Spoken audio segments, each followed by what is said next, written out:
Hello बच्चों, महाजन academy में आपका बहुत बहुत स्वागत है। आज हम इस वीडियो में exercise 1.1 NCERT maths real numbers का क्वेश्चन नंबर 5 का सॉल्यूशन देखेंगे। इसमें ये पूछा गया है कि check whether 6 raise to power n can end with digit 0 for any natural number n। तो सबसे पहले ये देख लेते हैं कि नेचुरल नंबर कौन से होते हैं। नेचुरल नंबर्स जो हमारे होते हैं वो 1 से शुरू होते हैं और 1 से लेकर आगे जाते रहते हैं। तो इसमें ये पूछा गया है कि 6 रेज़ टू पावर n जो है वो डिजिट 0 पे एंड होता है या नहीं किसी भी नेचुरल नंबर n के लिए। तो अगर हम देखें, इसको समझने की कोशिश करें तो 6 की पावर n मतलब कि अगर हम इसको इस तरह से समझें 6 की पावर 1 तो ये 6 आएगा, कभी भी 0 पे एंड नहीं होगा। उसके बाद अगर हम इसको 6 की पावर 2 पे करें तो ये आएगा 6 6 से 36, कभी भी 0 पे एंड नहीं होगा।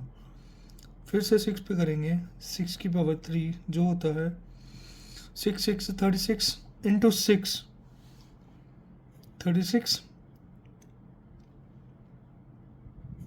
216, फिर से 6 पे एंड हुआ, ये भी 0 पे नहीं एंड हो रहा।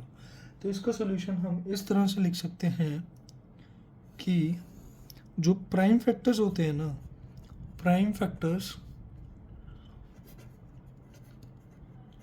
ऑफ 6 की पावर n होंगे हमारे 2 इंटू 3 की पावर n, क्योंकि 6 के प्राइम फैक्टर्स 2 इंटू 3 होते हैं।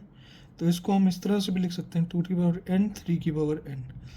इसमें कभी भी हमारा 5 इंक्लूड नहीं हो रहा प्राइम फैक्टर्स में, so we can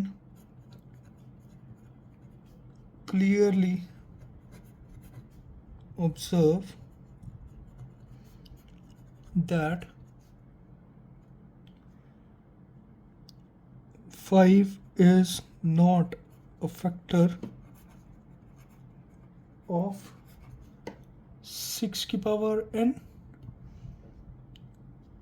That means जिसका मतलब है 6 की power n will not be divisible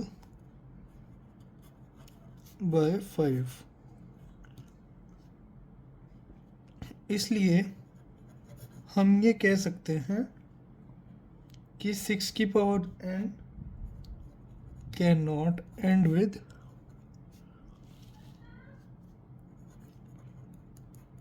the digit 0 for any natural number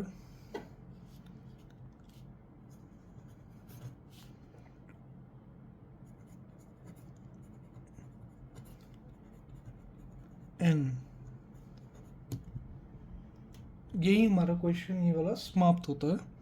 तो इससे हमें ये पता चलता है कि जो 6 की पावर n है वो हमेशा कभी भी 0 पे एंड नहीं हो रही, क्योंकि इसका जो फैक्टर है वो 5 है ही नहीं। 0 पे एंड होने के लिए हमें 5 और 2 के साथ डिविजिबल होना चाहिए। अगर आप देखो 10, इसके भी फैक्टर्स जो हैं 2 और 5 होंगे, 2 एंड 5।